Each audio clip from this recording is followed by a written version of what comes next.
ఓం మహాగణాధిపతయే నమః. ఓం గురుభ్యో నమః. ఓం శ్రీమాత్రే నమః. పరమేశ్వర స్వరూపమైనటువంటి జ్యోతిష, వాస్తు మరియు ఇతర అనేకమైనటువంటి శాస్త్రములను మనకు అందించినటువంటి మహర్షులకి నమస్కారం. హయగ్రీవ హయగ్రీవ హయగ్రీవేతియో వదయత్తస్స నిస్సరతే వాణి జనుకన్యా ప్రవాహవత్. అరుణాం కరుణాతరంగితాక్షీం ధృతపాశాంకుశపుష్పబాణచాపాం అనిమాదిభిరావృతాం మయూకైః అహమిత్యేవ విభావయే భవానీం. శ్రీమాత్రే నమః.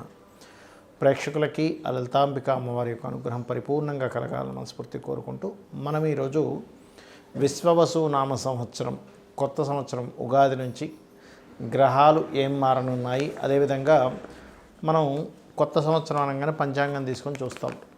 ఆదాయము, వ్యయము, రాజ్యపూజ్యము, అవమానము. అంటే మనకెంత ఈ సంవత్సరం ఆదాయం ఎంత ఉంది, ఫైనాన్షియల్గా గ్రోత్ ఎంత ఉంది, ఖర్చు ఎంత ఉంది, మనల్ని మెచ్చుకునే వాళ్ళు ఎంతమంది ఉన్నారు, ఇబ్బంది పెట్టే వాళ్ళు ఎంతమంది ఉన్నారు అనేటువంటి చూస్తాం. అయితే ఇందులో గ్రహాల యొక్క ప్రభావం ఎంత ఉంటుంది.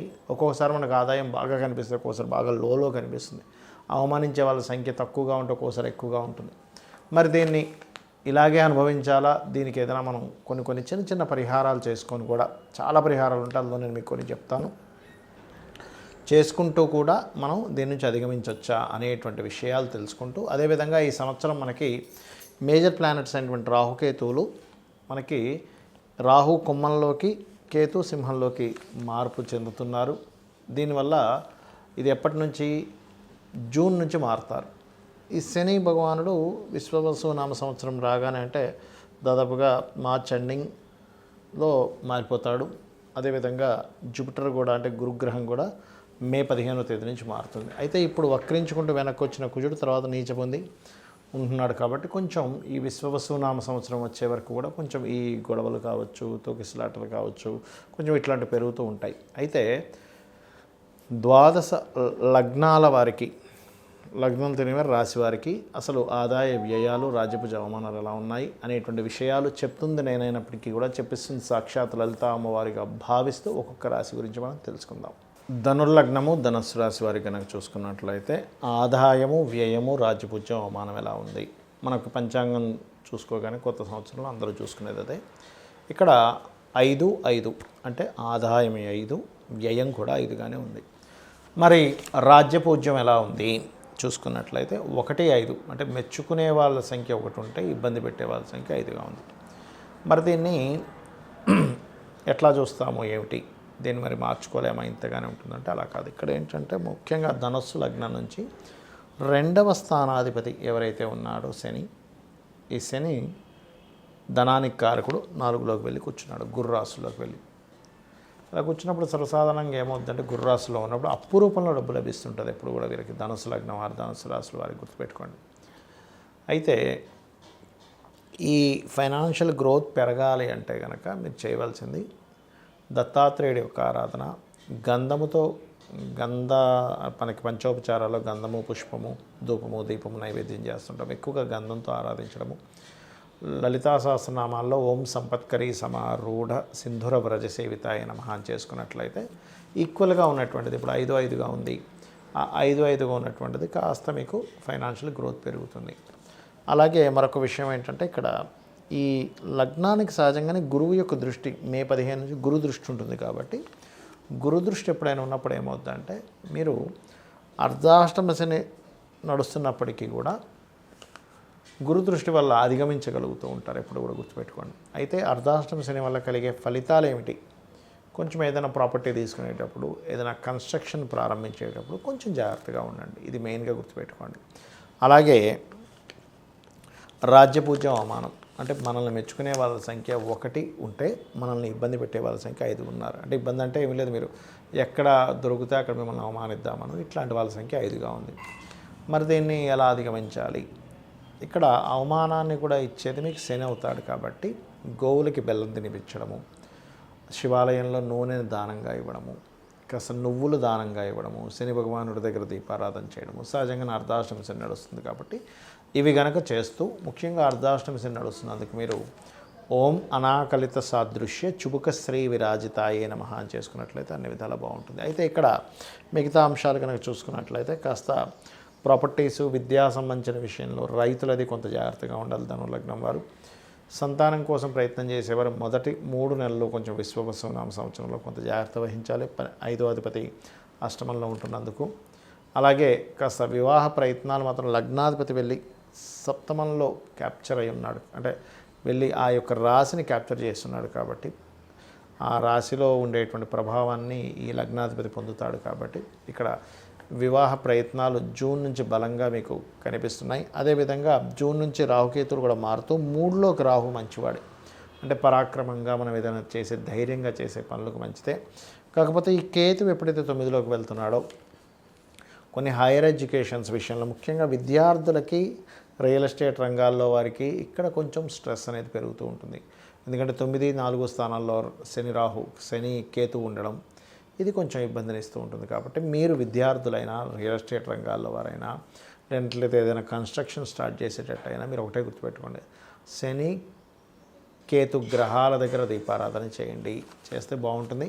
అయితే కేతు మారడం వల్ల ఉండే బెనిఫిట్ ఏమిటంటే గతంలో ఉద్యోగ విషయంలో ఉన్నటువంటి ఇన్సెక్యూరిటీ ఇక్కడ తగ్గుతుంది, గుర్తుపెట్టుకోండి. అలాగే మీరు నిత్యము ఆరాధించవలసిన దేవతా స్వరూపం మీరు కుజుడికి సంబంధించిన దీపారాధన చేస్తూ కుజగ్రహం దగ్గర దీపారాధన చేస్తూ మీరు నరసింహస్వామి యొక్క ఆరాధన చేయండి. ఎంత మీరు నరసింహస్వామి యొక్క కరావలంబ స్తోత్ర పఠనము చేస్తూ ఉంటారు లేదా ఓం లక్ష్మీ నరసింహస్వామి అయిన మహాన్ మనసులో అనుకుంటుంటారు, అంత బాగుంటుంది మీకు. ఇక్కడ ఈ శని యొక్క మార్పు వల్ల చాలామంది చూసుకునేది ఏంటంటే ఏలినాటి శని వస్తుంది కదా, లేదా అర్ధాష్టమ శని వస్తుంది, అష్టమ శని వస్తుంది, లేకపోతే శని అయిపోతుంది అని కొంతమంది హ్యాపీగా ఉంటే కొంతమంది ఏమో రాబోతుంది అనేటువంటి దాంట్లో ఉంటారు. అందులో ముఖ్యంగా మేషం వారికి ఏలినాటి శని రాబోతుందని, మీనం వారికి రాశిలోకి వచ్చాడని శని, కుంభం వారికేమో శని ధనస్థానంలోకి వెళ్ళాడని, వీళ్ళు ముగ్గురు కొంచెం మార్పుని గమనిస్తూ ఉంటారు. అయితే ఇక్కడ మీకు చెప్పేది ఒకటే, శని ఎక్కడున్నా అంటే మీ జన్మజాతకంలో ఎనీ హౌస్ గుర్తుపెట్టుకోండి, ఆ హౌజ్కి సంబంధించిన విషయంలో కొంచెం స్ట్రెస్ అవుతూ ఉంటుంది, గుర్తుపెట్టుకోండి. లగ్నం నుంచి ఎన్నో స్థానంలో ఉన్నా కాకపోతే కొన్నిసార్లు ఏమవుతుందంటే మీకు కొన్ని సందర్భాల్లో ఈ శని భగవానుడు ఇచ్చేటువంటి రిజల్ట్స్ ఒక్కోసారి పాజిటివ్గా కూడా ఇస్తాడు, గుర్తుపెట్టుకోండి. ఎప్పుడూ నెగిటివ్గా ఉంటుందని రూల్ లేదు. కాకపోతే పాజిటివ్గా ఇవ్వాలి అంటే మీరు చేయవలసింది ఏమిటి తెలుసుకోండి ముందుగా. ఇక్కడ ఇంకొక విషయం చెప్పి నేను మీకు పరిహారం చెప్తాను శనికి సంబంధించిన విషయంలో. ఒకటి, శని నడుస్తుంది కదా వివాహం అవ్వదు అనుకుంటే తప్పు. శని భగవానుడు నడుస్తున్నాడు కదా, ఎక్కడ కూడా మీకు వివాహంతో పాటు సంతానం కలగదేమో అనుకుంటే కూడా తప్పు, రాజకీయంగా రాణించాలనుకుంటే కూడా తప్పు. ఎందుకంటే ఇక్కడ ఎప్పుడు కూడా శ్రమకారకుడు, ఉద్యోగాలు వస్తాయి, వివాహాలు అవుతాయి, రాజకీయంగా రాణించడం జరుగుతుంది, సంతానం కూడా కలగడం జరుగుతుంది. కాకపోతే ప్రతిదీ కూడా కొంచెం స్ట్రెస్ఫుల్గా వెళ్తూ ఉంటుంది, పెయిన్ఫుల్గా వెళ్తూ ఉంటుంది. ఇది కొంచెం చూసుకోవాలి, గుర్తుపెట్టుకోండి.